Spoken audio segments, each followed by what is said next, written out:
Hey, how's it going, everybody? JT here on behalf of the EV Mavericks, inviting you and welcoming you to this 134th episode, the Blockchain and Belief, the Professor's Roundtable. I've got a pack of friends that I roped in from all parts of the Ivy League school systems to hang out with some guy in Kansas.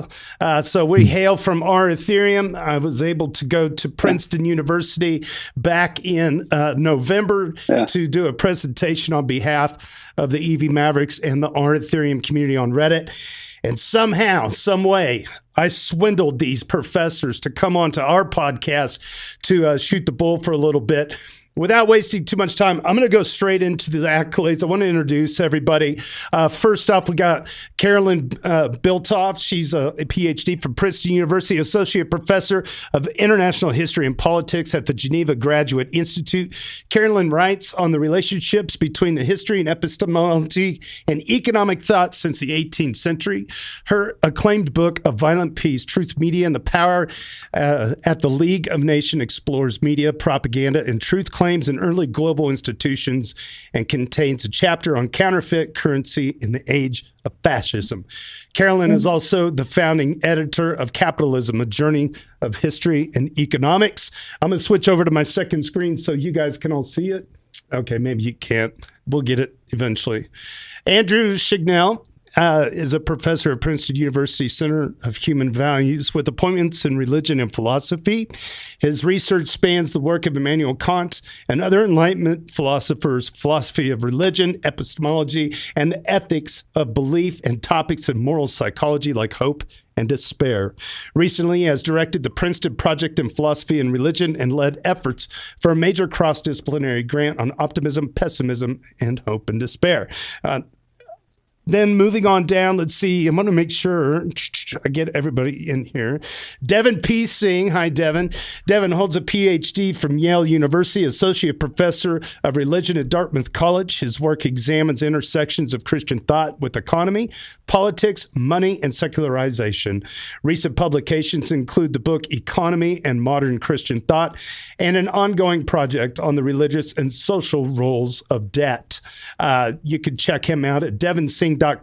I should also say you can check out Andrew Chignell at chignell.net. And then finally, Mike Mizels. Mike is the executive director of Princeton University's D Center, and I've got this on the second screen. It's happening on Discord, I promise. D Center Blockchain and Decentralization Research with a background in interdisciplinary technology and societal change. He leads efforts to advance education, research, and policy around blockchain's potential shift to power structures. He co-directs major events like the D Center's annual spring conference on decentralization's infrastructure and implications. You can find him at dcenter.princeton.edu. And I want to make sure, do we have Gordon Grant? No, he's not here yet. But he's coming in 2 minutes. That's what I was hopping off the call to do. So my role often is to be a catalyst connector of smart people. Jeremiah, thank you so much for that. I felt like we're back at home in academia where everybody's whole bios and books got read. It's funny to see the way the different rituals go from one to the other.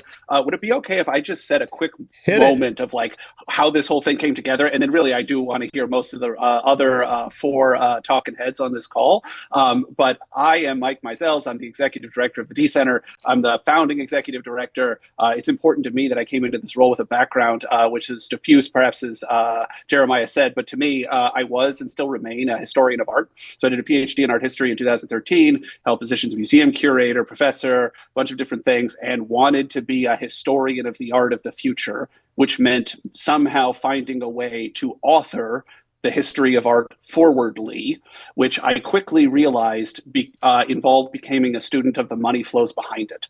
So I wound up writing a book on the kind of idea that financial innovation was a motor force in art history, and then leaving my academic job, with one semester left on my tenure clock to do an MBA because I wanted to sell out. I wasn't sure what that meant, but I wanted to just bury my head into the money side of the world, and wasn't sure though who would want to do that. And then COVID hit, and then NFT boom summer. And then as somebody who had written a lot on Andy Warhol and had left the academy in part what I felt was bad faith of saying, boo, Jeff Koons, but yay, Andy Warhol. I was like, no, screw this. I'm throwing my lot in with these people and we'll see what happens on the other side of it. So flash forward, I fell in love with a lot of what happens in blockchain beyond the art of it, the market, the science, the a million different things. There was so much to love. I feel like I get to be a kid in a candy store waking up every day and studying something new. But one of the most salient experiences I had near the beginning of my time in the sector basically involved, I got hired as a tokenomics expert, which I wasn't, on a high concept NFT.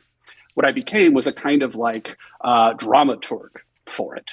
And the whole project unfolded. The game got launched, thousands of people playing this thing online. And I decided to go walk around in the world, see what would happen, see what it was like to talk to these people that were playing this game that I had helped create. And I wanted to ask them about metaphor. The whole thing was about Mickey Mouse becoming open source IP. So it had to do with the kind of release of strictures around thought. Nobody gave a shit. What they kept asking me was when token. I bought a ticket to this thing. When can I resell the token to this thing? And I had this kind of flash moment that I was like, this is what God answering questions about Little League baseball games must be like. It's I've given you the mysteries of the universe and you care who wins the baseball game. Why are you praying to me about this? And I remember having this thought. It's this is why God must have invented prophets and rabbis, because you can't go around talking to the normies. And then once I had that thought, I kept seeing, I'm going to call it religious organizational design structures. I myself was brought up in kind of like observant religious community. I'm not anymore. It doesn't matter, except for it's just my own mental way of viewing the world.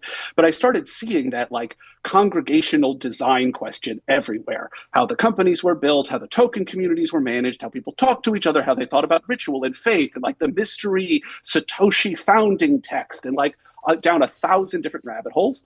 And the first thing I did, was read Devin's book on this when I was thinking about all of this, because I was an academic, a cultural historian at heart, working in the crypto industry. And I kept trying to talk to my coworkers I read this super cool book. It's called Divine Currency. This super smart professor at Dartmouth wrote it. Do you want to do a book club? Nobody wanted to do a book club. So when I returned into the academy and was given this interdisciplinary steering committee, including this super cool Kantian coin trading professor on my steering committee, oh, who's got an idea for a kind of outside the box workshop? I was I got something, right? Faith and finance have been intertangled for millennia. They might remain intertangled in this tiny little narrow cosmos we've decided to inhabit. People forget how small the blockchain world is for how much attention it gets. Remember, the total value locked on chain, it's probably less than the GDP of Guatemala. Gordon could probably give us a directional example there for how small the world we're actually talking about is, but it's so fast. So it fast forwards through all of these trajectories. And it was how can I take this world of ideas of Devin, Singh, and Andrew, and Caroline, my new friend in this whole sector, and apply them to understanding what's happening in Gordon's? And with that, I'm going to turn myself on mute and let all of my new amazing friends riff on these ideas. Hey, that was splendid. And while he's here, Gordon Grant has showed up. His intro: seasoned cryptocurrency trader, derivatives expert, graduating from Princeton with a focus on econometrics and quantitative finance. There's a word for you. He built his early career as a derivatives portfolio manager before he discovered Bitcoin in 2013 and made a full pivot to digital assets, and played a pivotal role at Genesis Trading and Chi Squared Technologies. Is that where you are at now? Gordon, welcome. Thanks for coming today. Yes, of course. Yeah, Greek letter Chi. There being the relevant one, and of course, if you've done any stochastic processes in your great undergraduate work at an institution like Princeton, which I had the privilege of doing, Chi Squared is a special case of the gamma distribution, which imposes certain assumptions about the relationship between the rate and shape parameter. But in any case, yes, you can tell where my mind is and has been and is going. I'm very much a financial quant who stumbled into the blockchain space after having spent a decade trading volatility instruments on a variety of macro assets. And ever since then, I've been more or less doing the same in crypto with an entrepreneurial bent and increasingly using a lot of balance sheet to help generate alpha on top of crypto balances, as well as develop data tools, products, systems, and what I like to think of as increasingly programmatic intelligence to be collaborative in that process. So it's great to be here. Always fascinated by the work that you've done. And I love hearing Mike tell his story each and every time. It's a beautiful journey that I think all of us have had within the digital asset ecosystem, and it continues to evolve here. I just got back from a brief trip to a major exchange's private conference down in the Bahamas earlier this week and got to hear their executives and luminaries and leading clients talk about their own journey, including a guy that had exactly $3,000 in his account and bought some ETH on margin at $7 from Kraken way back when. And I think it's fair to say he owns an island in the Bahamas now. So it's with a lot of love that that we get to show up here and talk about where we've been in crypto and what we're doing and where we're going. And crypto, I use it much more broadly to implicate everything that's associated with transformative themes in financial and monetary systems. Super quick on that note, during the Dow hack, when the price dipped below $7, I did $300 on credit card, which is a different kind of margin. And well, this was it. I think that was credit card. I'll let this man tell his own story. Well, I wish we had him here today, but literally it was that day. I think that he was doing a credit card margin on the Kraken, something amazing. Well, listen, I don't own a small island. I was going to be on mute, but I actually have a thought of where to go from here. Hit it. So, Caroline, I want to actually ask you to step forward for a minute, because I have been thinking about these ideas with like Gordon and Devin and Andrew to one extent or another over, let's call it 14 to 16 months we've been in touch. You're much newer to all of this. And it's also very interesting to me that you're the editor of a journal called Capitalism.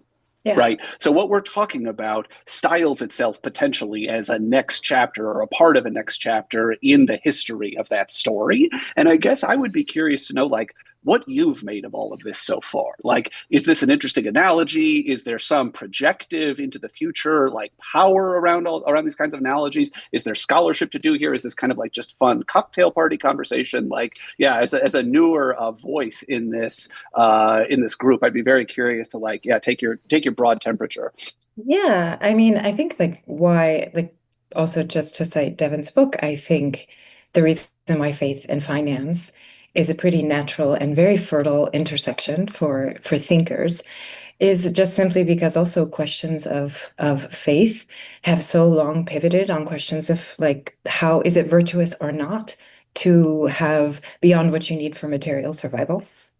And so anytime money changes, I think like how money is structured and how it's created and how it circulates and how it's distributed, it always will inherently, I think, re-evoke or re-summon questions of the virtues of the system as it stands and the virtues of accumulating wealth beyond a certain degree or not, right? So I just think that, yes, intellectually, this is a fascinating intersection. And because value and values, right? Like anytime value gets reorganized, so do values. And so it just becomes this accretion point or inflection point where you can do a lot of thinking, right? Thinking that may or may not help you make money. Sometimes it does, right? Gordon, as you know, thinker and moneymaker, but just also thinking, right? Just good thinking. It's just a good thing to think with the money object, and that technology has revolutionized it yet again in these very precise ways. Just like the printing press did. Every new technological revolution, I think, also remakes the relationship between matter and spirit, between the material world and the immaterial domain. And so it is this natural place to be thinking, I think. So yeah, that's to say I feel very... So I see some divergent themes in the conversations that we're having. There is faith in the monetary instrument itself, like the US dollar is a faith-based instrument, and the social value, the belief in it is what gives us its value. And you could say the same thing for Bitcoin, ETH, or Microsoft stock, or whatever. Then there is the religiosity, the social structures, the tribes of crypto, and Vitalik or Satoshi is a god, and the other people are evil or something, and everyone tearing into each other in kind of meta-religious wars as we fight for mind share. And then there are the values of the chain and the narrative of the chain, where people would say, like, look, we're able to help the bankless and provide financial services to billions of more people. We're able to raise money and from larger circles than we've ever been able to do in collective fundraising. And these are all sort of, as you say, there's ethics in there, there's religiosity in there, there's belief in there, there's faith in there. And a fourth one that we haven't brought up, I'd say, is the power of the blockchain to fight misinformation. And there's a few technologies that are on the blockchain that are relevant to that. If we have time, we can get into there, right? So just meta-analysis of what we're talking about. Which of those topics do we want to pick at naturally for the panel that's on here?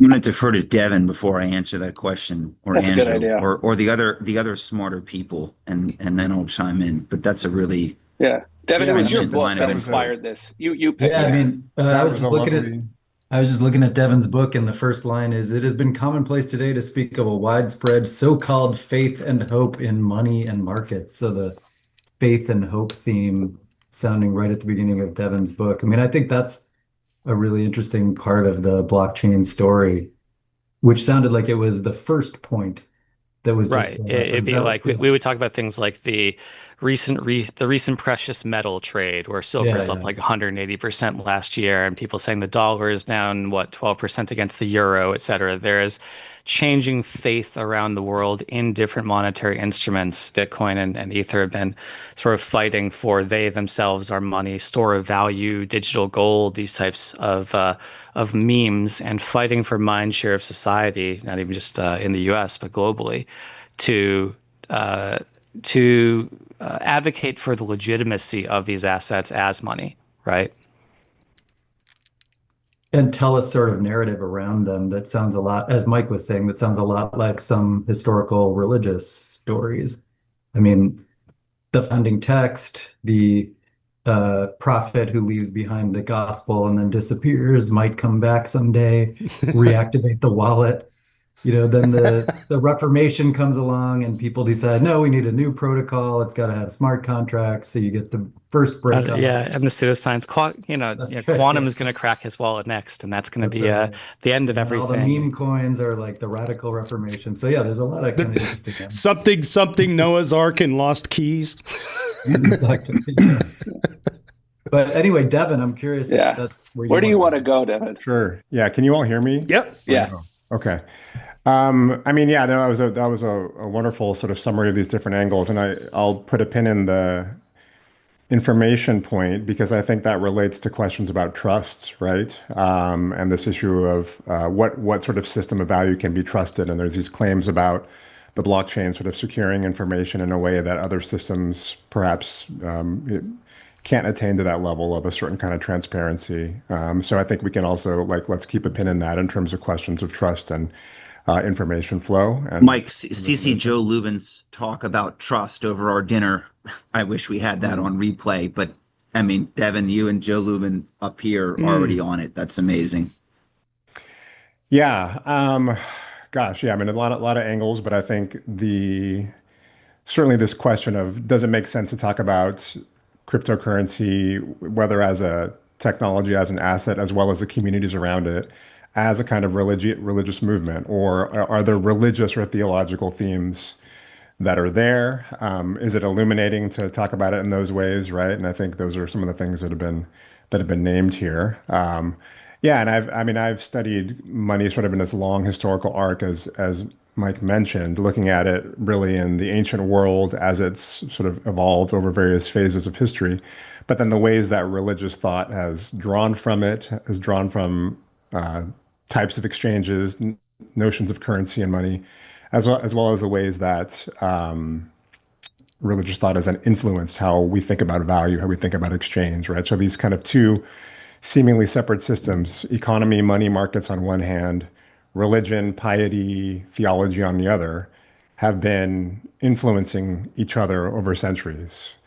And this question of, I think, representation is one that was very interesting to me. It's kind of an abstract idea, right? But the way that money is a kind of token that's trying to indicate abstract value in some way, to indicate something that is, in some sense, invisible, and yet it has these material instantiations, whether it's coins, whether it's Babylonian clay tablets, whether it's scrolls, now whether it's digital, in digital form. But it's still gesturing toward this thing, whether it's transcendence, whether it's value, whether it's hope, whether it's trust, right? And crypto is this really interesting case where I think we can see this very clear. It's like a screen that we are projecting a variety of things upon, right? Like people are bringing to it so many different desires, hopes, etc. And so it serves as this kind of channel of doing that in the way that deities do, in the way that transcendence does, in the way that religion has kind of channeled that language of hope and aspiration and change, as well as value. I looked at the ways that early Christian thinkers, when they were talking about how, for example, Jesus was the incarnation of God, they were looking at coins and saying, well, the same way that a coin can represent the emperor and mirror the emperor's image and mirror the sort of administration of the empire, Jesus as the son is doing this for the Father, right? So there's this wild abstract language of how does something that's material capture this value, and you see them going back and forth between money is doing this, this is kind of how the Trinity is doing this, right? Super just wild esoteric stuff. And I think this is why crypto is interesting to me as well, is another iteration in this long chain of playing around with representation. What does it mean to represent value? What does it mean to represent trust? What does it mean to represent our sort of joint commitments to one another in terms of our pledges, in terms of our promises, right? And how can we be sure in that? And we can certainly talk about the sort of Bitcoin versus Ethereum differentiations, rivalries, etc. But I think a lot of that's bound up with the ways that those communities see each other and see their differences, right? Is how are we capturing these things in ways One thing that, I think that are more that's real. interesting is there's an aspect of trust in all money, and there's kind of a shared, you have different believers, and the faith in each monetary unit and the values it espouses kind of shifts over time and around the world. And one thing that blockchains as a technology do is they lower the friction between moving one form of money to another, right? So there isn't a 2-day settlement. You can't get deplatformed by Swift, right? If I wanted to go and change from one form, one token to another on a blockchain, it can be done in basically a tenth of a second, right? Across however many hops that takes on whatever dexes across multi-chains coming, right? And so as you lower the friction to hold anything, any form of store of value or wealth or monetary denomination, equity, precious metal, token, whatever, you really start to see a freedom of expression on the blockchain.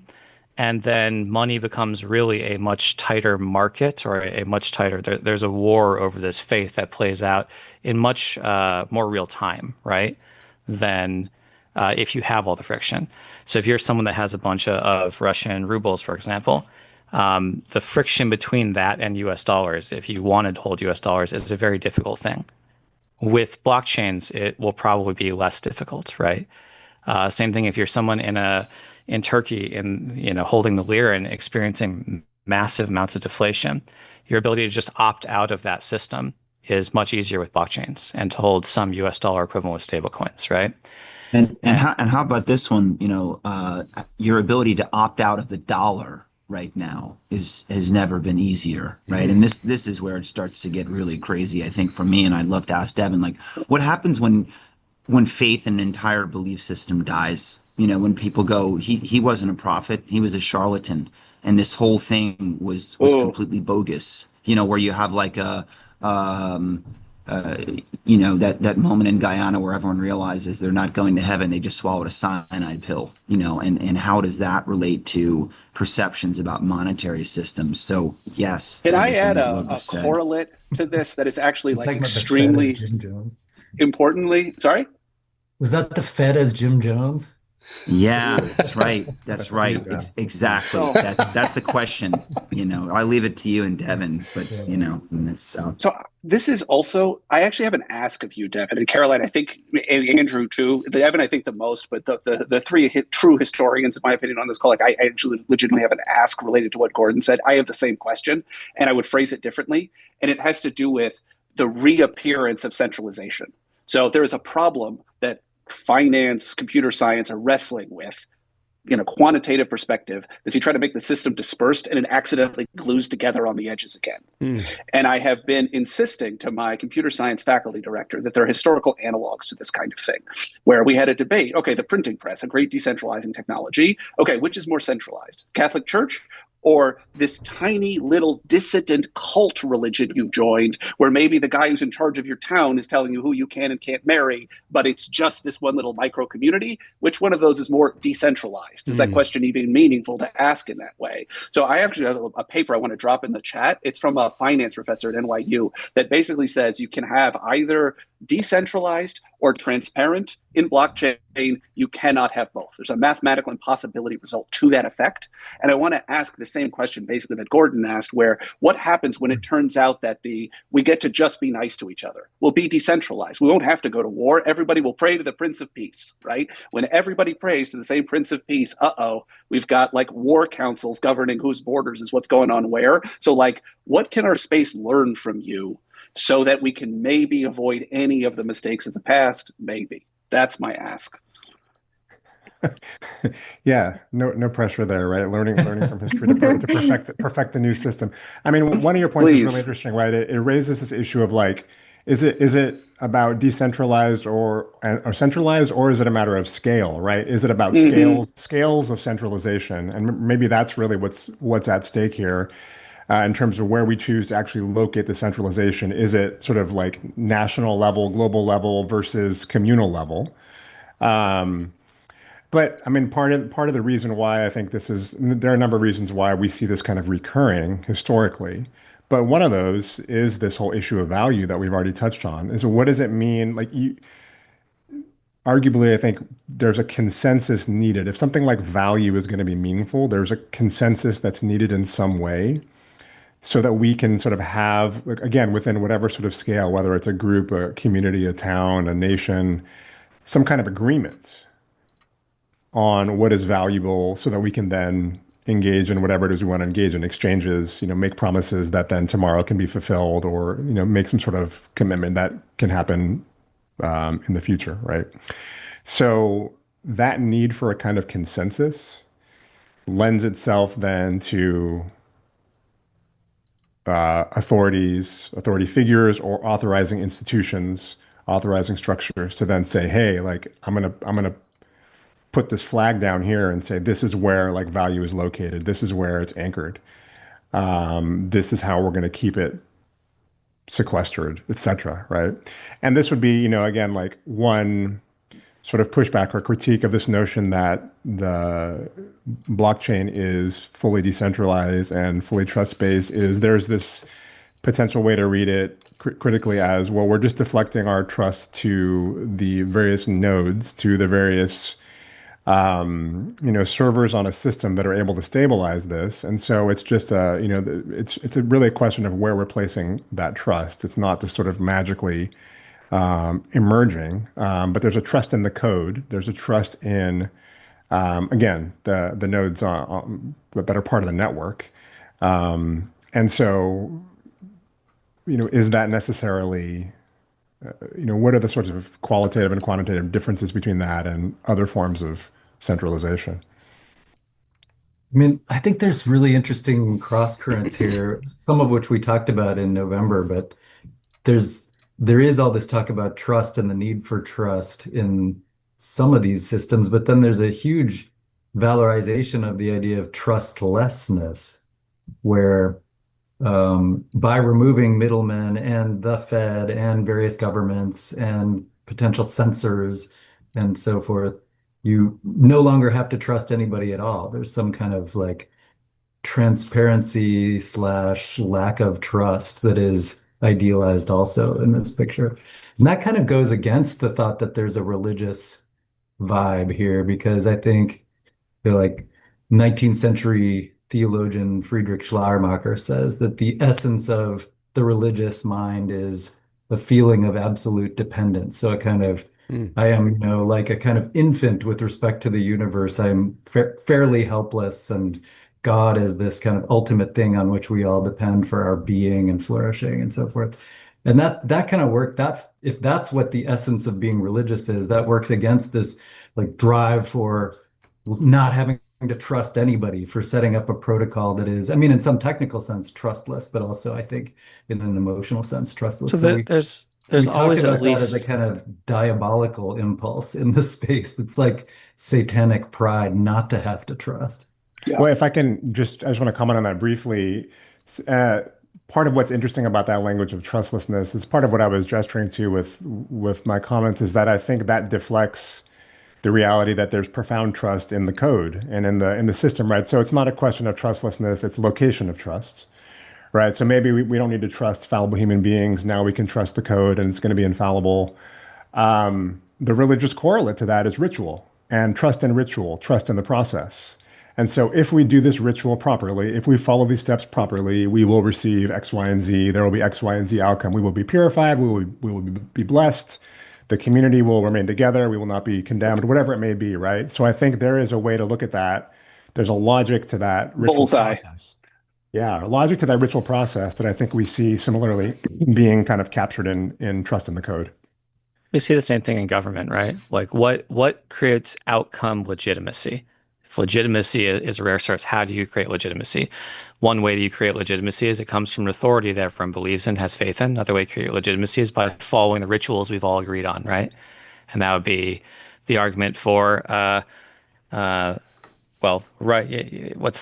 there's an old joke, like if the facts are on your side, pound the facts. If the law is on your side, pound the law. If neither's on your side, shout real loud. right? So it's everyone wants to win the mind share, and one way to win the mind share is to follow the process and have faith in the process. In this case, it's faith in the code, or faith in the cryptographic math, or faith that people are choosing to run the correct and version of the software, right? That layer 0 hasn't been corrupted in some way. If you have to have faith back to a person somehow. Yeah, it's somehow technology and computers and protocols seems like a deeper and more stable foundation than the rituals that a lot of religions offer. Yeah, as long as people run the right math, right? Right. Which is what I said. It always comes back to a choice at the end of the day of people on, especially with blockchains, where we get these sort of majority consensus that's happening, right? Yeah. Now, how we get who gets to vote comes ultimately from how much money you have generally, right? Even in Bitcoin, more machines you have is more capital investment, means you get more votes and you get to decide what's the legitimate chain. In Ether, you get these proof of stake or something, and that says how many votes you have based on how much money you've put forth. But ultimately, we come to a majority consensus somehow. A 51% attack, right, becomes possible. And so the faith is in that people are choosing to run a non-corrupt version of the software. Yeah. I mean, I just have something on this because I'm sort of a historian of technology also, and technology's relationship to thought and the structuring of thought and belief.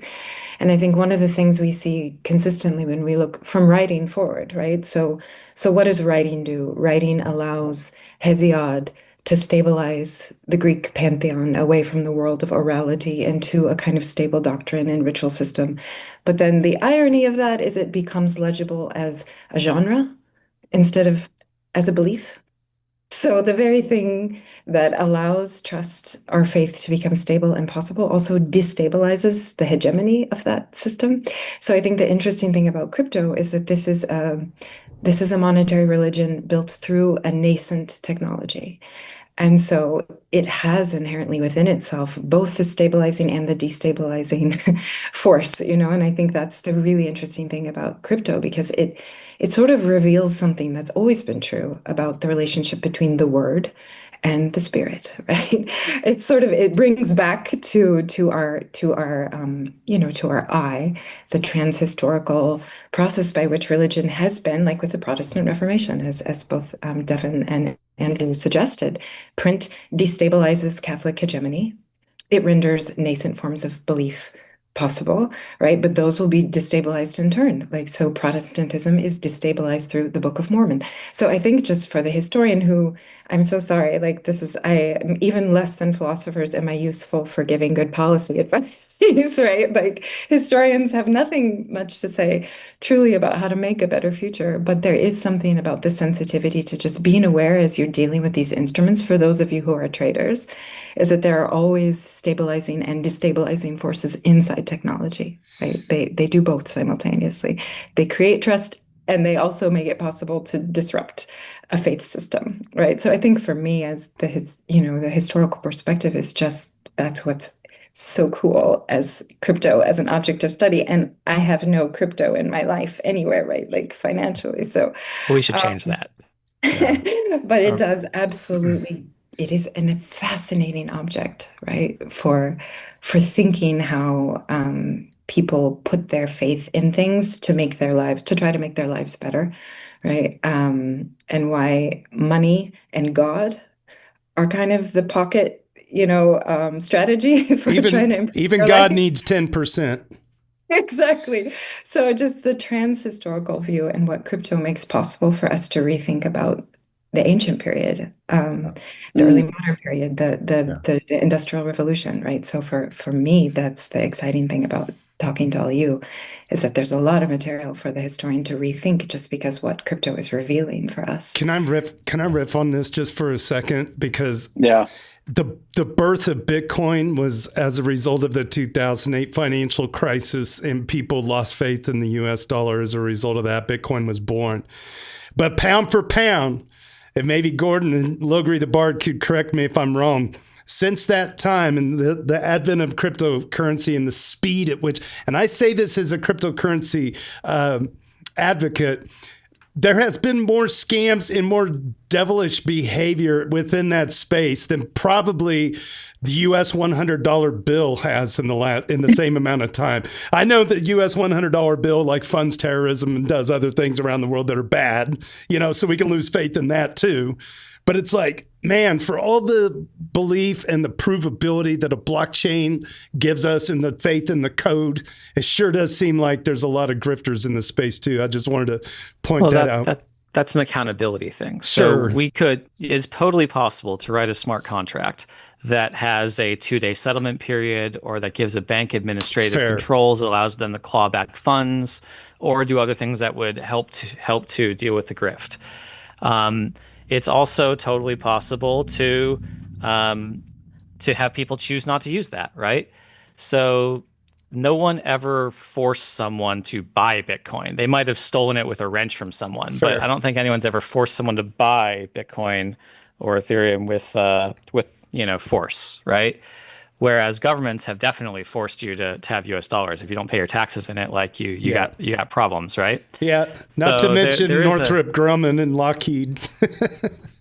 That's part of the. But there was also the very troubling Chainalysis report that came out yesterday, right? And I think any moral reckoning of what's been unloosed here has to attend to terrorist financing, money laundering, that is real, right? The pirates all hang out together, and some of them believe they in are out to get your crypto. Yes, for sure. But I think what I'm saying is it's a different point. It's not so much the scammers, right? It's the we're going to call them baddies who want to use this tech for their own ends, because the idea is this tech is available now, and to try to put a priority list on who gets to use it is to violate the whole spirit of the thing in the first place. And yet, now it will be used by anyone, and it will be used by anyone to do all manner of bad things. And to me, any position on this idea that says, okay, but nobody forced us to use the US dollar, is to totally sidestep the responsibility to try to mitigate harm from anything that you've introduced into the world, right? Or at least be thoughtful about it, right? To me, there's one thing to be able to say, okay, great, we're going to have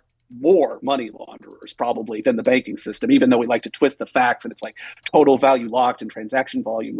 There are more scammers and money launderers in crypto than there are using Swift. I just will tell you that, right? And we have to get our heads around what we want to do about that and how we want to talk about that to the outside world rather than sidestepping the issue. I don't know, Gordon, do you have an opinion about this? You and I have talked a lot about, we have this thing at Princeton that we always do that we call internally Bitcoin for good. There are incredible people who are using this technology to achieve phenomenal human rights ends. And to me, I want to do a better job and hold an event I'm going to call Bitcoin for bad, because I think we have to be able to talk about both facets of this here. Gordon, I'd be curious to let you riff on that. Yeah. Well, I look at this, just sort of like faith, right? Faith can be used. Faith systems, belief systems can be used to do awful things and amazing things in terms of human action and I would say, total social utility holistically. Where this is kind of interesting, Bitcoin for bad and Bitcoin for good, it has now been reported that Venezuela has something like 500,000 units of Bitcoin that they've stockpiled over time. You could argue that was done by stripping resources from the people, thieving gold from national coffers, converting it to Bitcoin. The forensic exercise is ongoing, and that the Bitcoin itself may have been used to, repress the people of Venezuela. But now it also has the chance to do good, depending on what happens, because the country is totally bankrupt and the revenues from oil don't appear to be immediately flowing to their coffers. And when they do, they'll be paying Uncle Sam first. But that 100,000, 600,000 units of Bitcoin, if used smartly, could literally be a lifeline, or it could also be another tool for oppression because of the nature of the asset, right? Unlike if it were gold or treasuries or some other kind of asset that sat in the traditional system where it could be frozen or blocked, aside from, the OFAC deciding to blacklist every single one of Venezuela's wallets, it's in this Schrodinger's cat kind of box right now.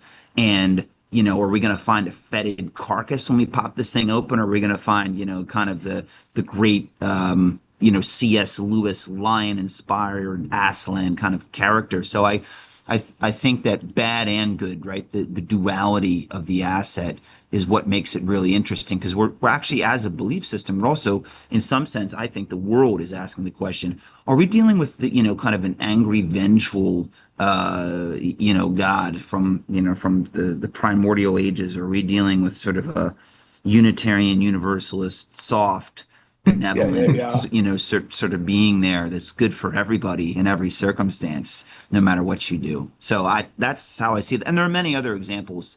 And to your point, Bitcoin for bad, they're an increasing example of a number of autocratic states that are cottoning on to Bitcoin. Not a surprise, Turkmenistan, which I think by all accounts, much as I love the Caspian Basin and the former Silk Road countries for all their cultural richness, including, horse meat and desert polo games and, sturgeon kebab. That is a very backward country that until recently had to issue exit visas for its own citizens, i.e., as a Turkmen citizen, you couldn't leave unless the government said you could. They're now embracing Bitcoin and not in the way that people want. They are not allowing it to be used as legal tender, but they are allowing the world's fourth largest gas reserve to be switched on to mine the heck out of this asset and make it part of the state coffers, which is pretty wild when you think about it, right? Because the supposed self-sovereign asset that ensures independence is now being taken by, a young upstart autocrat that I think might see it as a way to build another solid marble palace on the ruins of Merv. This looks like a re-emergence of the Munster Rebellion problem to me. Yeah, I mean, Mike, your question about ethics links back to your question about centralization or decentralization, because it strikes me like the burden on crypto communities is to answer the question, can communities be effectively self-governed? Or not, then do they need a strongman? Do they need an autocrat? Do they need a centralization, right? If you can't get your shit together to actually govern yourselves well. I mean, this is true for all of humanity, right? You are liable, exactly. Right? You're like liable this is true for climate change. You're liable to, centralized takeovers or somebody to come in and just like bring the peace, quote unquote peace, because there's all of this kind of It is the only solution to climate change to have a single world government with a dominant military that can go and beat up anyone else that doesn't, implement a carbon tax. Right. Or are we going to literally extinct ourselves as a species because we can't coordinate around those problems? And there are people that are going to be free riders or otherwise ne'er-do-wells, right? So do we like this? Of course, it's nice if you, when you see the evil and you can coordinate to stop it, to be able to. And I'm sure there's a lot of very well-intentioned people who wrote the SWIFT system and implement sanctions and all of those things. But all the Bitcoin they're mining, all the Bitcoin they're amassing, it wouldn't matter if it didn't have a bunch of people that are otherwise well-intentioned that are giving it value, right? If Bitcoin was worth 10 cents, none of this would matter, right? Like the fact they're mining it with the country's reserves, it just wouldn't be enough money to coordinate humanity to do much evil. But when you're talking about $100,000 per Bitcoin, many orders of magnitude higher, suddenly it is, right?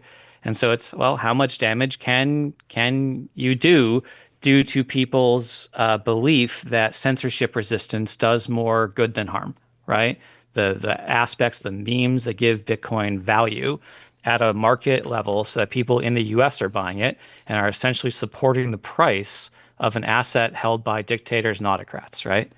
That there's a belief mindset, there's a belief war that's happening where the values of Bitcoin are held in contrast to the currency manipulation values being run by the US, right? Where they're going to print up what's the national debt at 38 trillion, right? So we have competing beliefs, religiosity, right? And a war that's taking place in real time. And I would say that the blockchains as a technology, regardless of the token value, blockchains as a technology lower the friction so that everyone around the world can choose how to express their thesis on this topic, right? So we have because of communication technology, and because of the ability to swap assets one for another with such low friction, everyone is making a choice, whether they know it or not, into what sort of belief system they are supporting based on how they hold their wealth. To me, this reminds me a lot, and I don't know if I want to twist this into some kind of something like the beginning of a conclusion, but one of the, to me, most impactful papers I read in graduate school is Bruno Latour's Drawing Things Together.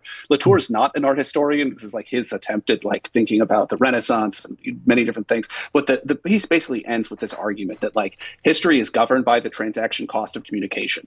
Like there's like a moment where in the early scientific revolution period, it becomes easier to compare somebody else's maps to yours. It's not about looking back at the sky. It's about looking next map to map, right?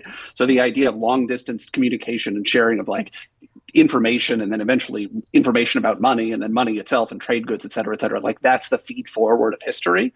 And to me, like the argument you just made is the one that I hear again and again all the time of like, this is why crypto is doing something good for society. And yet, we see that these speed ups have these fall on attempts, right? And Andrew, maybe I'll even kick this back to you. I didn't intend it to, but this is sort of where my brain is landing now, that like the University Center for Human Values, right? And it's like a really interesting organization because it's full of historians and ethicists. And those two things, like you and I have juggled this a little bit too, right? Where there's like the impulse to understand something historically. Carolyn said, oh, I got no advice for the future. And this somehow feeling, it's like, well, if you don't have anything to say for the future, like how could anyone? How can we think about these things that are clearly important to try to put some kind of ethical framework around? And Andrew, maybe, yeah, can you help me figure out how we like go forward, not just in the next 8 minutes of this call, but like with a research agenda or with something to do productively here? Yeah, Andrew, help us. Yeah, right. Related to the blockchain, you mean? Specifically related to the blockchain. Yeah.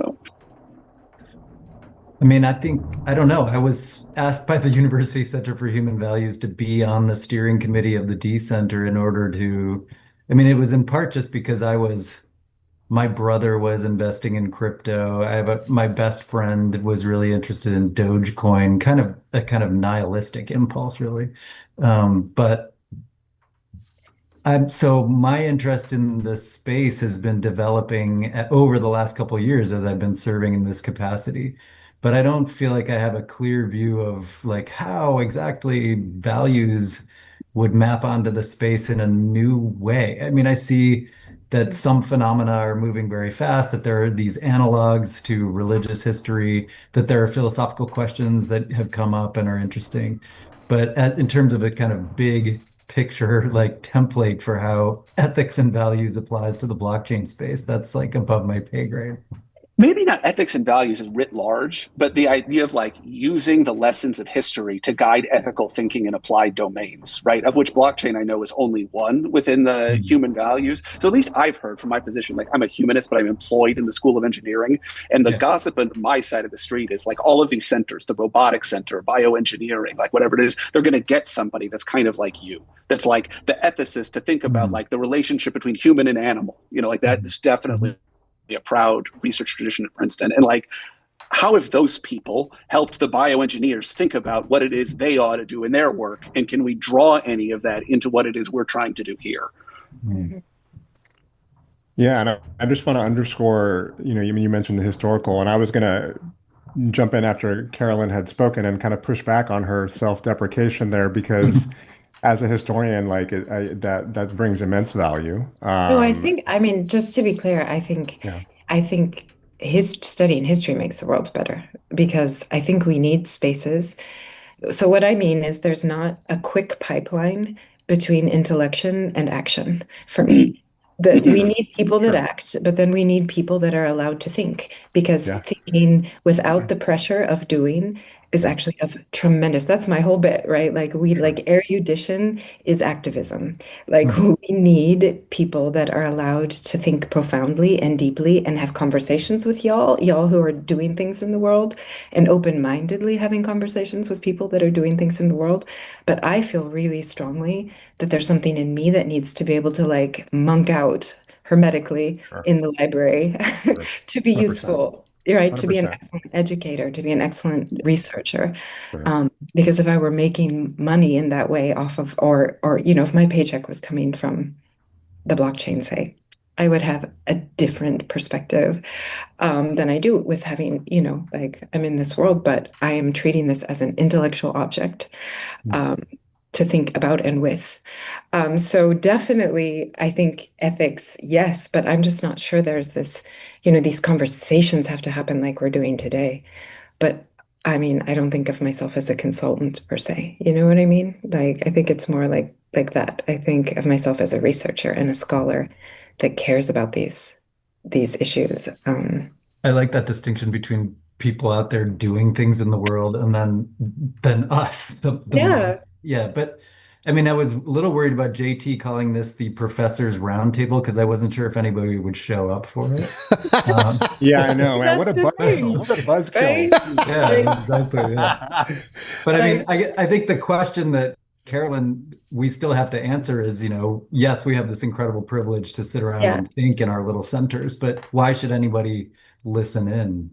Yeah. No, it's true. I mean, I think Well, I still try, like we try, right? Like you'll try to have questions that are motivated by things that matter for the world. Like I tend to pick topics, I did truth media and fake news in Yeah. 2017, but then you try to bring this longer term, more subtle, more nuanced perspective into the environment, hopefully, because it's a democratic poetics, let's call it, right? I want And I think to. there can be these mediating and bridging spaces, and I think that's what decenter, is valuable for, right? It's mediating between this kind of withdrawn reflection and like full action to be almost like a playground of kicking around and testing out ideas with an Yeah. eye toward implementation, right? And so I think those kinds of spaces are so crucial for Yeah. allowing us to kind of test these things, not fully just abstractly, but not like with lives on the line, hopefully right away, Yeah. but testing them in within certain parameters. Mhm. I want to throw this out there. I know only got a couple of minutes left, and these are some ideas I was thinking about when I invited you all to come on the call, and thanks again for coming. And it's you folks sit in institutions, most of you, and you're surrounded by libraries and intellectual materials that cover millennia of what is money and what is religion.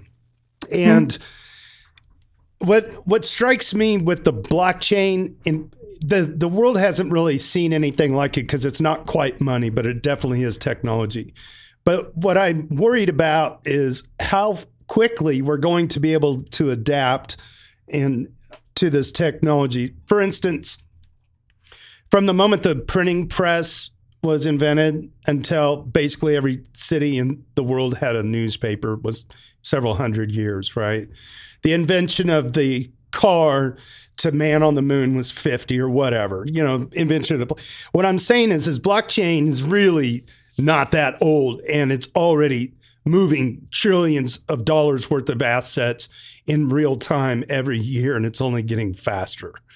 And so I guess my question is what do you think the libraries at Princeton and beyond are going to be looking like? Like, you guys are all early days talking about this stuff. If you zoom out 100 years from now, I mean, this really is like the razor edge of the ethics question and the question of what is money on a global scale. And I'm just curious where you think we're headed with automation and AI. And I think blockchain being the absolute language of those things. I know Logri's on the call, and I know we're running out of time. Yeah. But I didn't know if anybody wanted to I want to turn that question around to you quickly, let my colleagues answer, and then at least I have to go to something else. But so with the libraries, right? What are the libraries going to have? So we didn't quite land this ship this one time, but it's a good example. So I think you should give your archives to a library, right? Like the archives of this. This is something that if we can find the right project for one of Carolyn's graduate students or Devin's students to study the historical record you have put together, that's going to answer that question in practice. Thank you, Michael. Michael Mizell's Princeton University. Thank you for joining today. You can stick around for one or two more minutes, but I want to hear Devin and Andrew's answer to that question. God, yeah. I mean, I'm kind of apocalyptic and dystopian, but I think we're headed toward corporate-run nation states. The major corporations will issue their own currencies, maybe adopting a crypto model or at least a digital currency, and that will be the sort of fiat currency for like the next sort of stage of where we're going until something else happens. But there will, be perhaps fringe freedom fighting liberative movements that are still using decentralized cryptocurrencies to resist these new corporate run spaces. I mean, I'm probably a pessimist too, though I like to think about hope quite a bit. I do think you could be a hoping pessimist. But just about the libraries, I mean, maybe one thing libraries are going to do is be a kind of host for various kinds of provenance proving mechanisms. So it's like watermarking will become a big deal again, and the library will be the place somehow that says this is an authentic video, where all the rest of this is just slop. And that might actually involve the blockchain in interesting ways. 100%. That's true. That's a great point, Andrew. Like, I mean, I think I have something similar, which is I think, we persist and we have persisted, and there are centers of knowledge that are here to sort of help the verification process in a world where truth and fiction is becoming increasingly difficult to differentiate.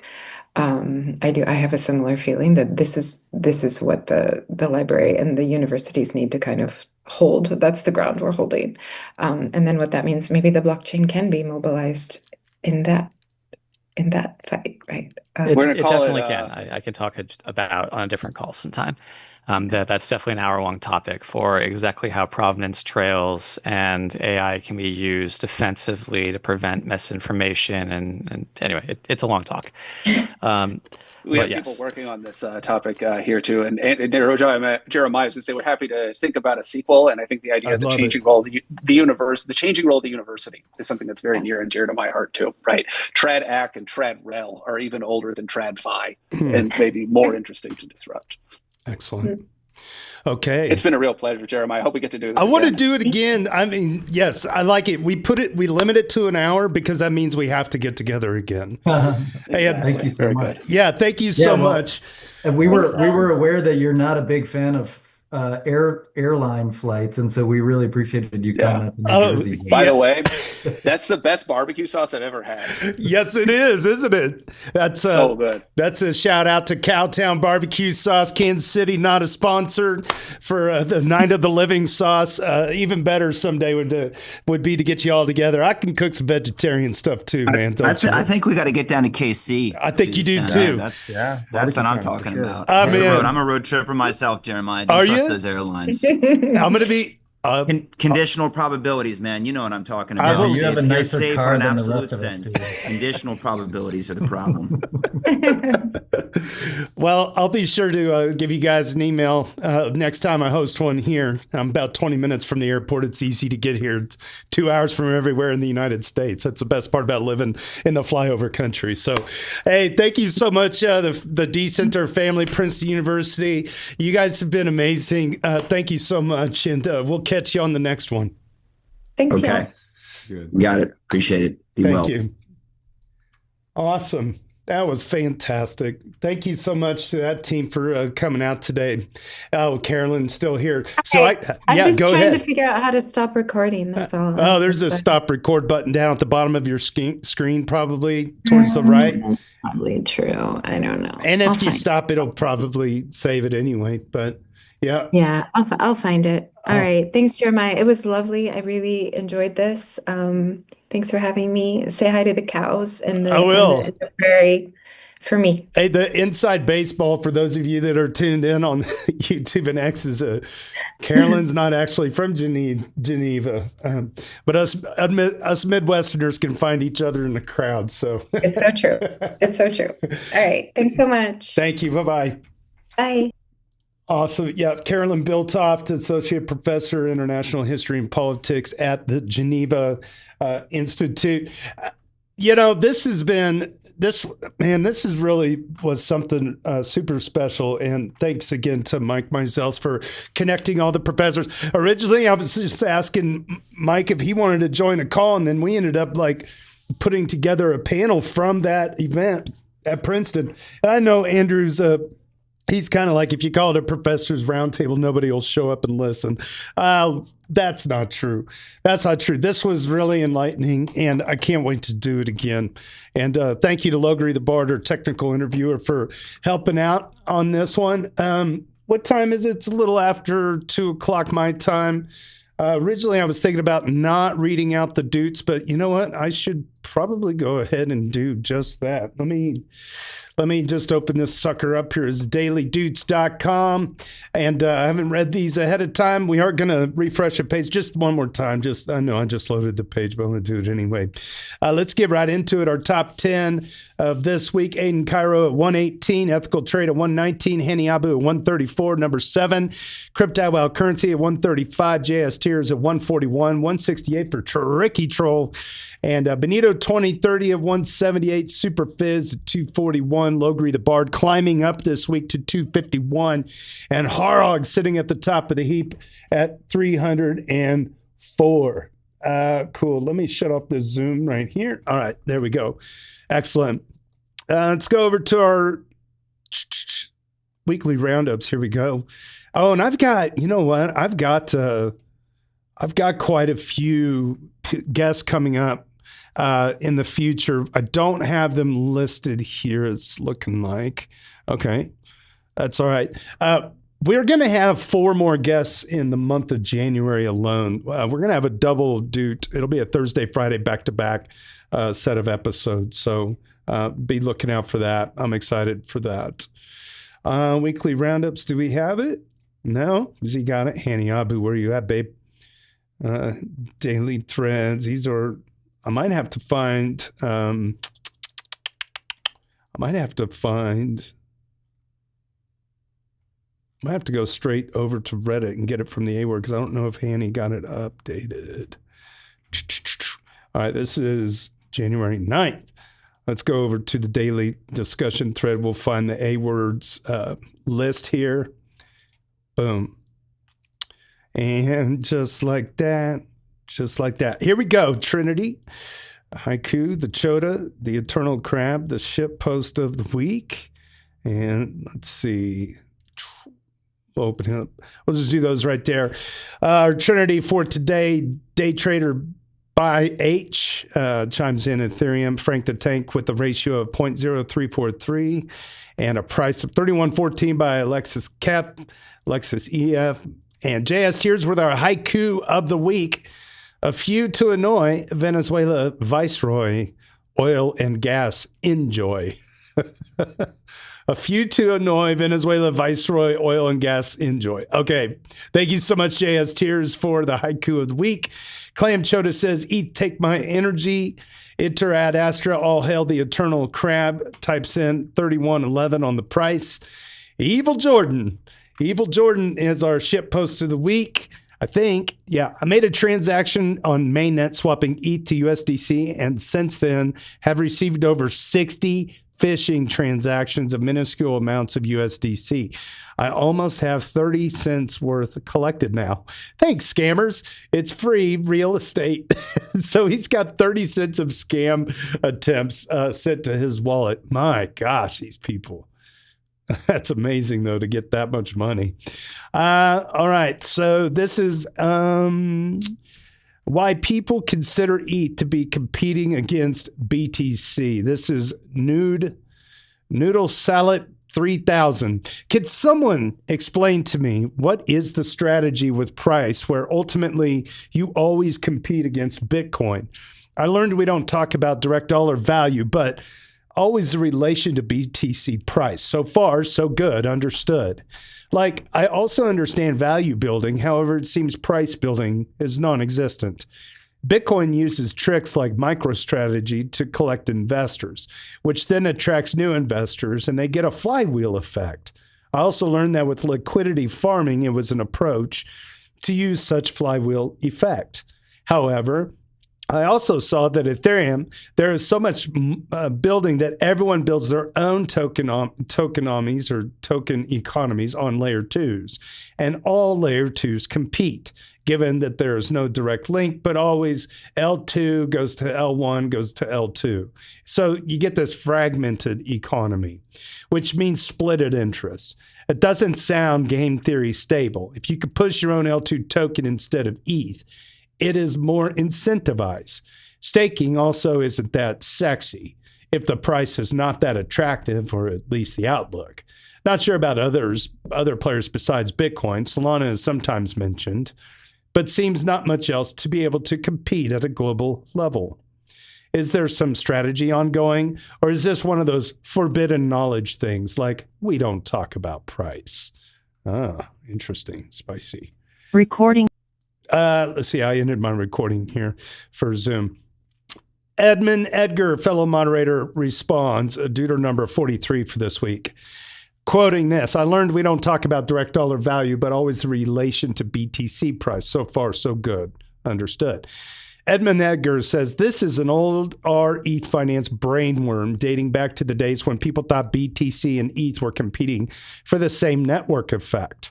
They thought that the price was a key part of being the main network. And when the ETH price exceeded the BTC price, that would drive a load of users from BTC to ETH, which would in turn increase the ETH price and decrease the BTC price. So they tracked it kind of religiously. But it turned out that Ethereum got a bigger network than BTC in terms of basically everything. Ethereum users think it is important, and that didn't cause the price to flip, because BTC and ETH are used for different things. But during the period before people knew this, they got into a load of pissing matches with Bitcoin users and care a lot about winning on this otherwise unimportant metric. So they still talk about it a lot. Boy, there's some other replies here. I'm going to keep going just for the sake of time. But I want to do a special shout out to Haunted Jockstrap, who has been a rising star lately and spending a lot of time responding to people. And of course, Edmund Edgar, he's always been here. But Haunted Jockstrap, I've noticed his name come up quite a bit. So shout out to you. I want to see, there's quite a bit back and forth here with them. I'm going to go ahead and move on. Very good. Life Reboot, user Life Reboot, Deuter number 1 for this week. Shout out. Asked about investor analysis frameworks with detailed responses from Whispered State and Haunted Jockstrap. Again, Haunted Jockstrap gets a shout. It looks like it was deleted. I'm sorry. Life Reboot deleted their post. Okay, but I will read Haunted Jockstrap on this one. It's about the metrics. I agree with your metrics. When to sell is as much a lifestyle decision as it is one to make based on metrics, in my opinion. Personally, I'm not here for short-term financial goals. But once some medium, long-term goals are achieved on paper, I'll be selling some to lock that in no matter how bullish I am.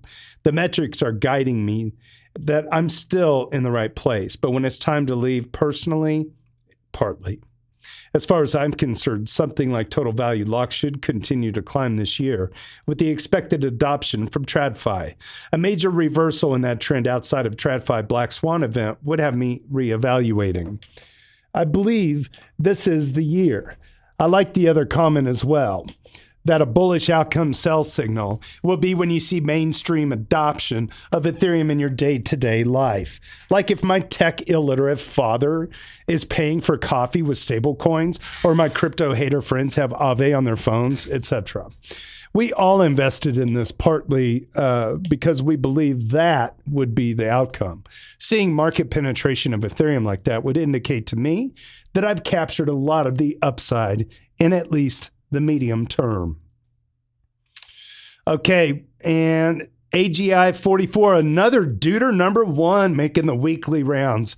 AGI 44, and this is regarding, considers what makes Ethereum, or what might make Ethereum shine.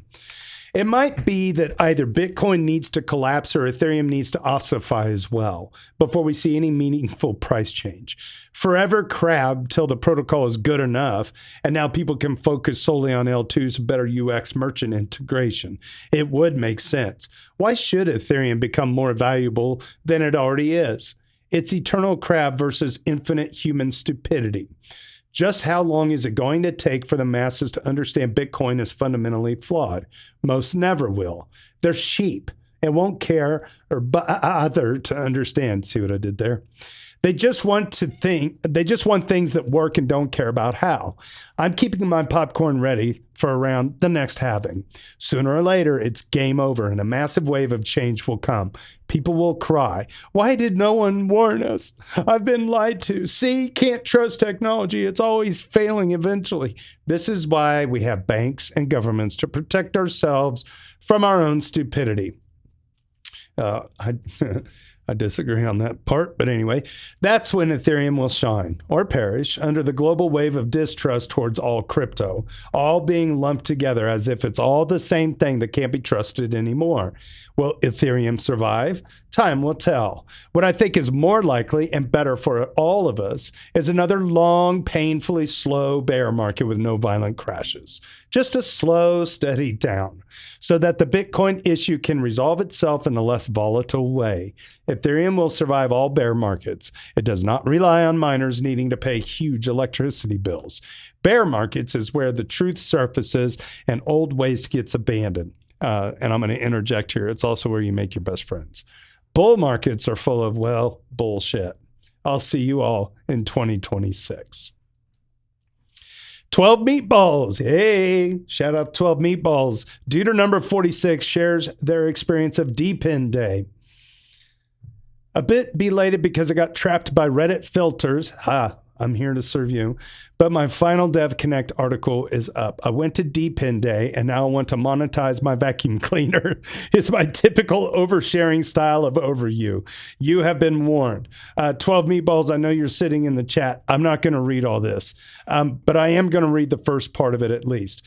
The truth, I only signed up to D-Pin Day because I remembered it was something that Logri the Bard was excited about.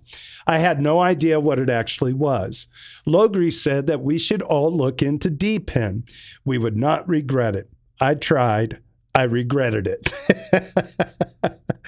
2 weeks later, the please join us for D-Pin Day email arrived in my inbox. Fine, I thought, I'll show him, and began a panicked crash course in whatever it was I'd apparently agreed to attend.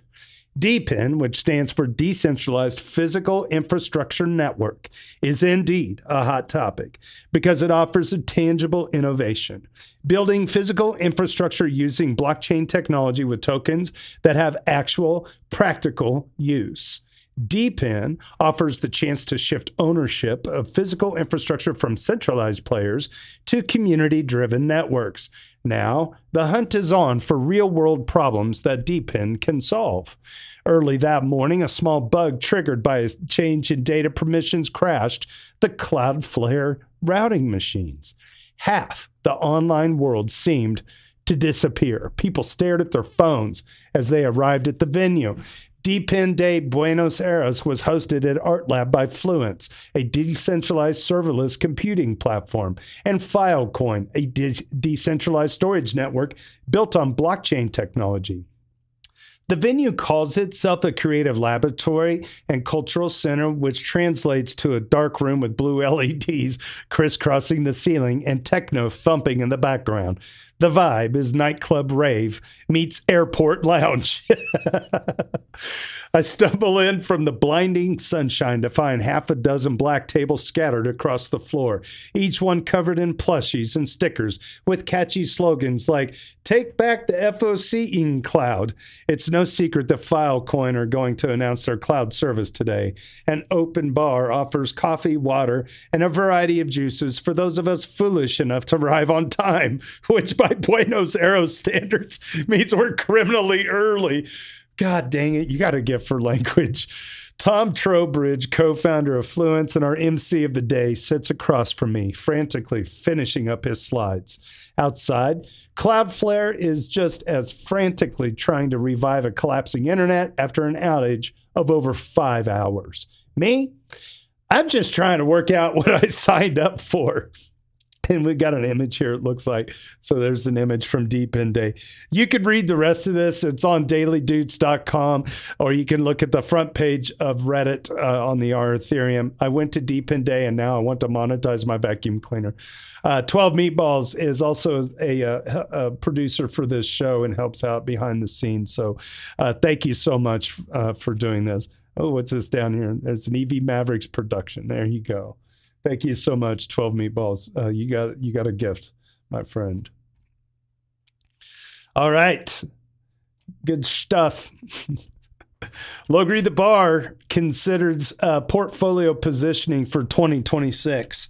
I am going to take a drink here. I don't have the Just Keep Chugging song loaded up. You're just gonna have to sit here while I do this, huh? This podcast is not brought to you by Sonic. It's just water. I found an old Sonic cup on the side of the road, put water in it. All right. Logri, think about what's coming this year and how to position my portfolio. Oh boy. Number one, I give it above even odds that the U.S. government shuts down again, which will have a negative impact on markets eventually if it drags on like it did last year. Hold on one second.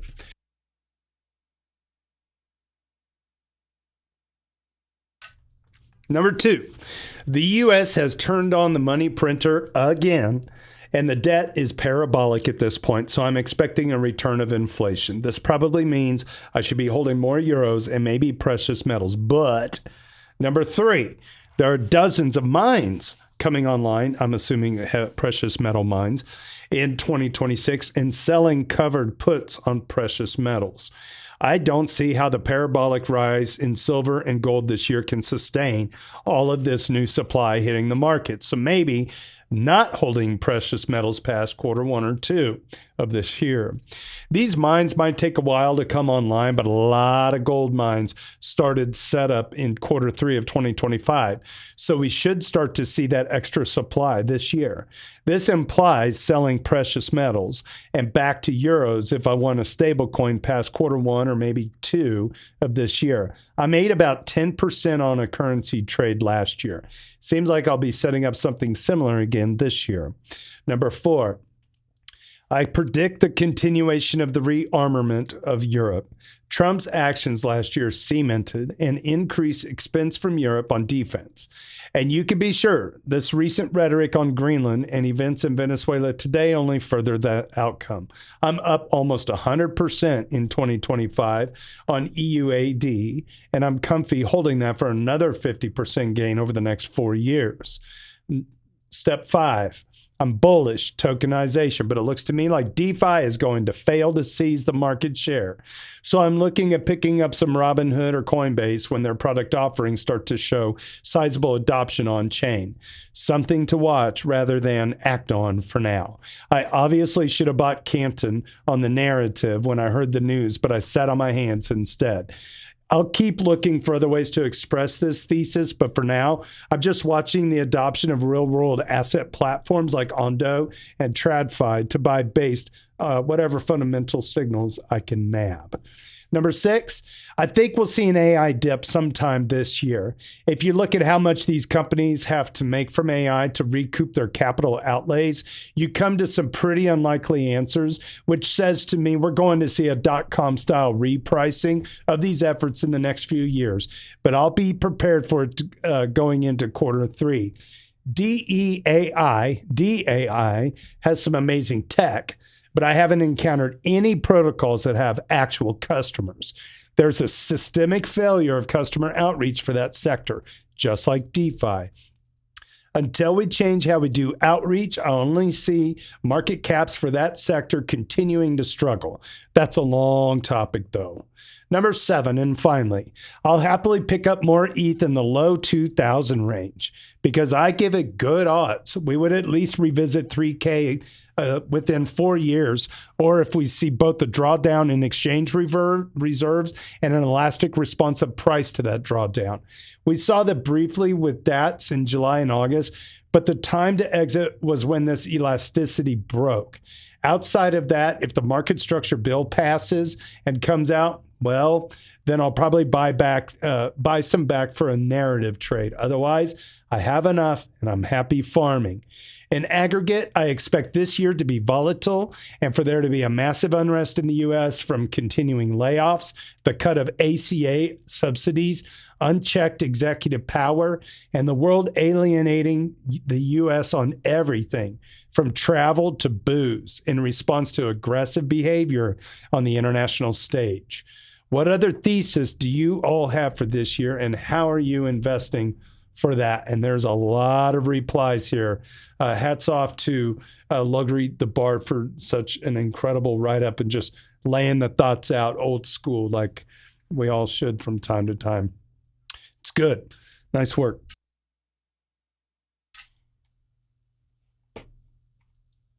I just realized that Logri was on a Zoom call that I canceled.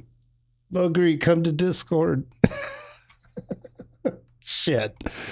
Am I the asshole? I'm sorry, Logri. I apologize, bud. Okay. He knows where we are. That was a good write-up, my friend.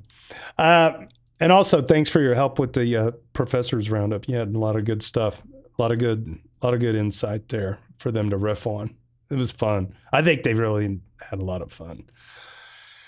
Okay, Substantial Hurry 25, user Substantial Hurry 25, Deuter number 3 shares a cypherpunk adjacent talk by Cory Doctorow. And user Shifley, Deuter number 13, adds APT down and agentic prob LLMs to our curated playlist. I'm not sure how to read all this, but let's open these up, see what this is. Oh, it's a listen on YouTube. If you want to check it out, cypherpunk stuff. I like that. That's cool. It's an hour-long talk. A post-American enshittification resistant thing.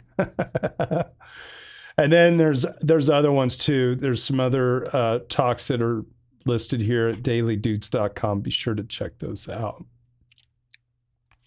And Next Level Fantasy, yes. Next Level Fantasy shares clear instructions for Epoch 10 allocation for Octant. Speaking of Octant, we need to get James back on here and catch up with him. Yeah? All right. The window is open. Go to octant.app. I'm a Patreon. If you have a patron, sorry. If you have GLM locked, make sure to donate or claim ETH rewards at some point in the next 2 weeks. Okay. On Octant app home, make sure your uniqueness score is at least 15 to get full matching. If it isn't, you can update your passport score to prove you're a unique human. I think I am. Let's just open up this bad boy. All right, I agree. Oh, I'm probably going to have to sign a message here. No, not doing that. Not doing it. No. All right. Anyway, get your uniqueness score up to date. A thread with info on the 24 projects at docs.octant.app. Octant revolves around allocating the yield generated with the 100,000. That is such an amazing number. 100,000 ETH. They've been staked. It's by far the most sustainable public goods funding platform on Ethereum. You can go on and check out all of their metrics. Octant.app/metrics. I'll open this up. No, it's going to ask me to agree to services. I'll probably have to sign again. Maybe not. No, yeah, it wants me to sign in everything. Anyway, there you go. Thank you, Next Level Fantasy. Appreciate that update. And Chris Kind, our last dude for this week, is glad to see that the Morgan Stanley ETF plans now include Ethereum. Yeah, that is news. Chris Kind is a duder number 10. So I guess Ethereum people can spit out that crazy pill from yesterday.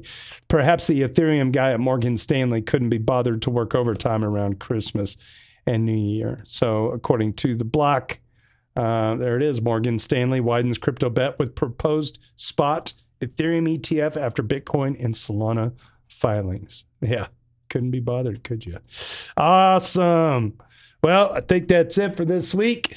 Check out what I'm going to do with this podcast. It's going to take me a little bit of time to edit, but I'm going to go through, edit that podcast and get titles on there for all of the professors and clean that up and publish it as a nice standalone video. I really appreciate everybody joining us and sharing the love on X and subscribing to us on YouTube. I think we might also be streaming on Twitch, maybe not, whatever. Anyway, I think that's it for this week. I don't know if I had any other. I know that we've got a bunch of guests coming up, and it's good to be back. And Happy New Year to all of you guys. It's been a long time. We had so much going on over the holidays. I had a lot of personal family stuff, as the rest of the world did too. No one special. So, okay. Well, I think that's it. Thanks for subbing and smashing the bells around here. We'll see you on the next one. And on behalf of the EV Mavericks and the R Ethereum subreddit, my name is JT. Cheers and big hugs from